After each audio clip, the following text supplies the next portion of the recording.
lives in a pineapple under the sea? SpongeBob SquarePants! Absorbent and yellow and porous is he.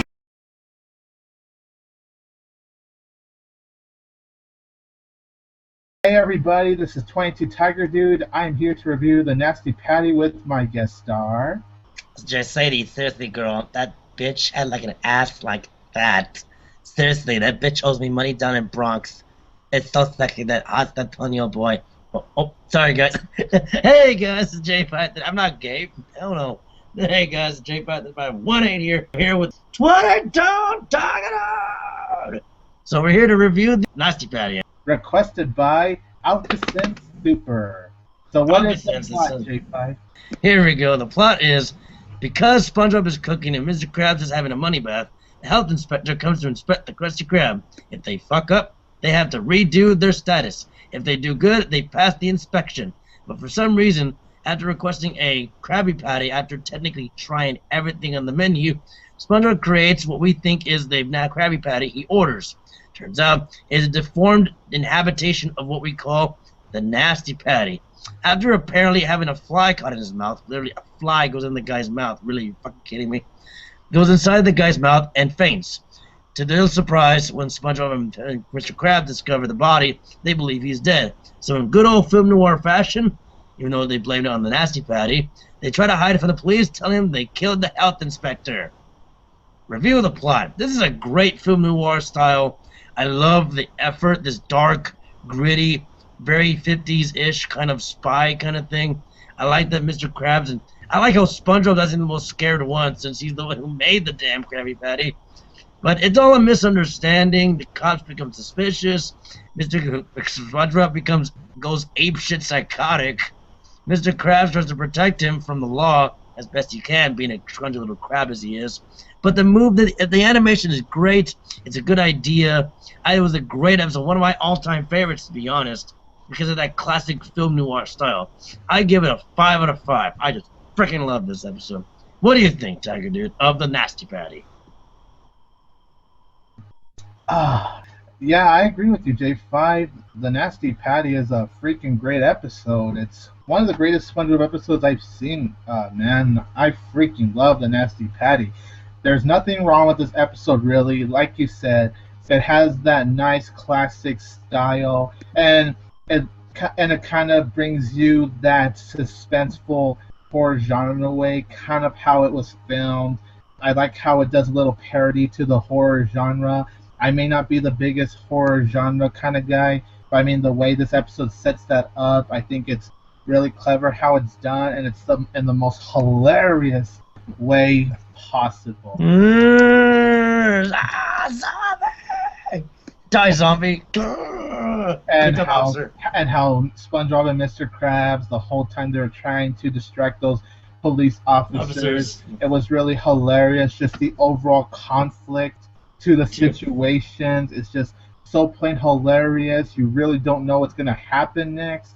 And it's just one of the most clever, most hilarious, and creative episodes the writers have ever come up with SpongeBob. All the two things. When did SpongeBob put that shovel in the freezer? Second, how the fuck did he stuff his body in his cap?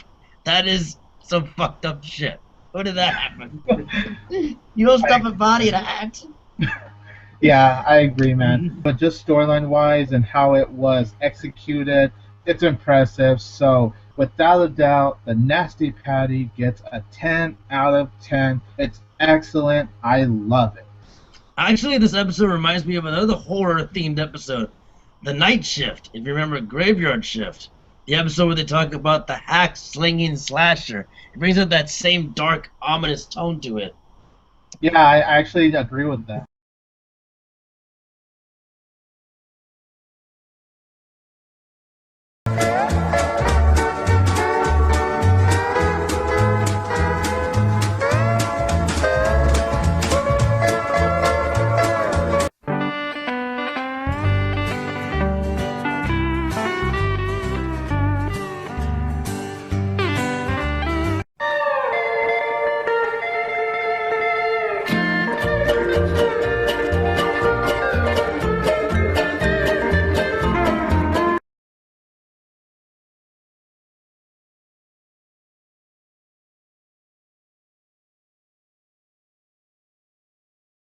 Me and my guest star J5 are here to review the Idiot Box. So J5, what is the plot to the Idiot Box?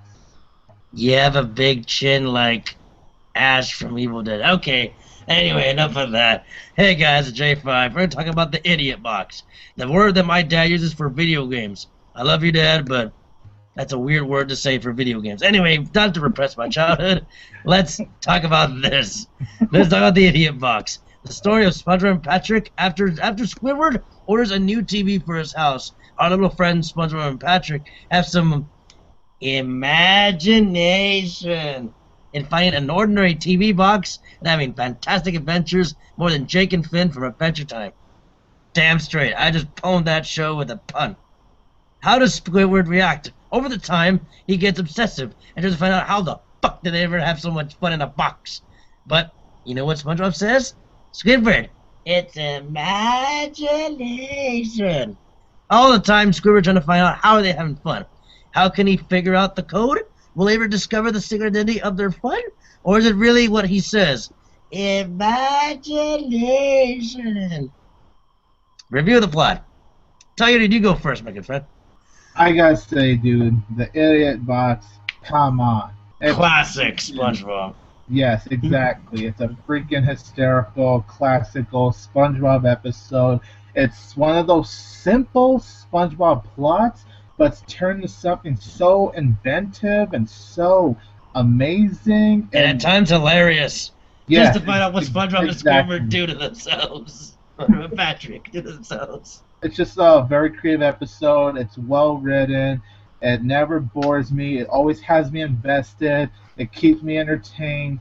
And the imagination of SpongeBob and Patrick inside this box pretending they're in some island is really good.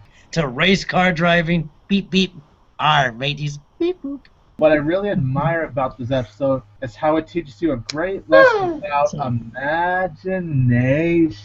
The overall lesson is that you can imagine anything and you could just be so creative imagining in that world. Imagination teaches you that you could be one of those creative people out there. It's not boring, and it's just something to make life worth more living. At least that's how I viewed the episode. So I found it impressive in terms of that aspect. And of course, I love the ending. I love how Squidward got to express his own imagination. I always love it when Squidward does those things like that. It makes him more likable at times. But overall, 10 out of 10 for the Idiot Box. No problems. I freaking loved it. It hits out of the park. J5, you say your thoughts on the episode now, my friend.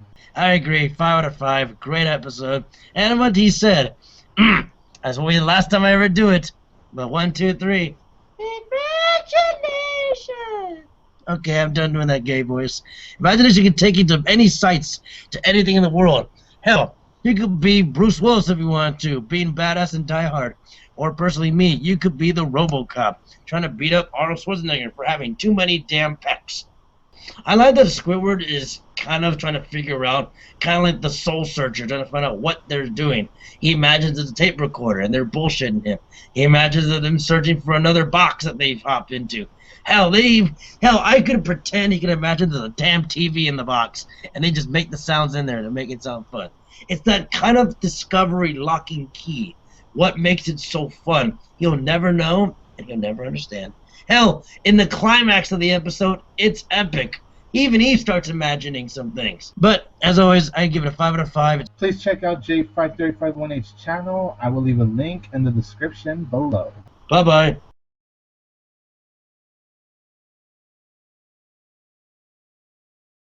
I am 22 Tiger Dude. Don't forget that I will always have Tiger Power!